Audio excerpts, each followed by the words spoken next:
Membuat keputusan adalah bagian dari kehidupan kita. Kita mempelajari kemampuan ini sejak kita kecil.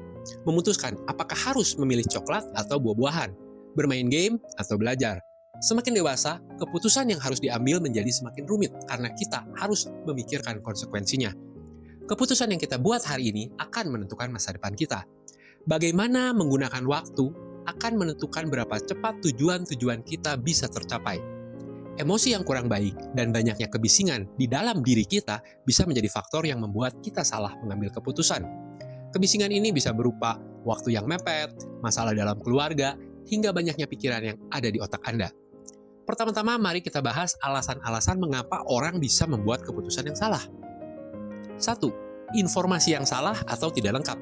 Kita hidup di zaman internet ketika semua informasi tersedia dengan mudahnya bagi setiap orang. Informasi itu tidak terkendali. Siapapun dapat memposting apapun yang mereka inginkan, sehingga ada kemungkinan menggali informasi yang salah. Dan semakin parah ketika beriringan dengan bias konfirmasi. Bias konfirmasi adalah kecenderungan untuk mencari dan memilih informasi yang sesuai dengan apa yang kita sukai dan yakini. Kemudian mengabaikan informasi yang bertentangan dengan apa yang kita percayai itu. Kedua, emosi. Manusia adalah makhluk yang mempunyai dan sangat dipengaruhi oleh emosi. Itulah mengapa sales penjual memanfaatkan emosi untuk mempengaruhi keputusan kita untuk membeli barang, dan ini berhasil. Menggunakan artis atau influencer sosial media adalah salah satu contohnya. Akhirnya kita membeli barang-barang yang sebenarnya tidak diperlukan. Andaikan Anda punya seorang teman dekat, katakanlah bernama Lina. Anda, seorang wanita, sangat menyukai dan menghormatinya. Lina tidak mengetahui hal ini, tetapi dia membawa pengaruh yang besar pada Anda. Suatu hari, Anda melihat dia mulai merokok sambil bercerita bahwa merokok itu keren dan dilakukan oleh hampir semua orang yang sedang dugem bersamanya. Dia juga bercerita pengalaman dugemnya belakangan ini. Karena kekaguman Anda padanya, Anda akan percaya hal tersebut dan tertarik untuk ikutan dugem dan mulai belajar merokok.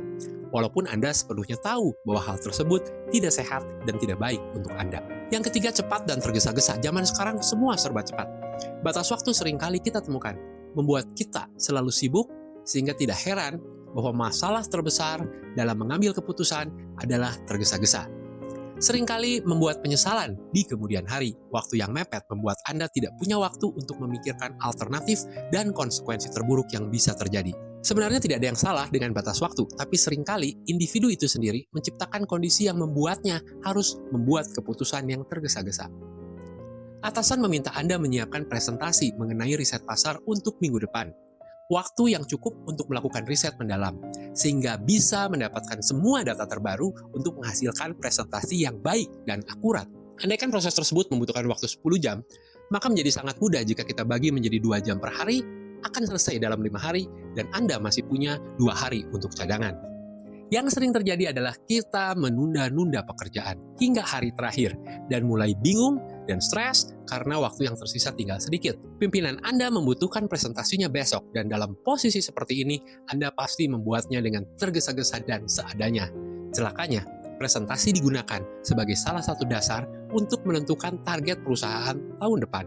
Berbahaya sekali. Jadi bagaimana agar kita bisa mengambil keputusan yang baik dan akurat? Kita lanjutkan di part 2, link ada di deskripsi, atau Anda bisa klik di bagian kanan atas ini. Terima kasih sudah mengikuti, mudah-mudahan Anda mendapatkan sesuatu hari ini.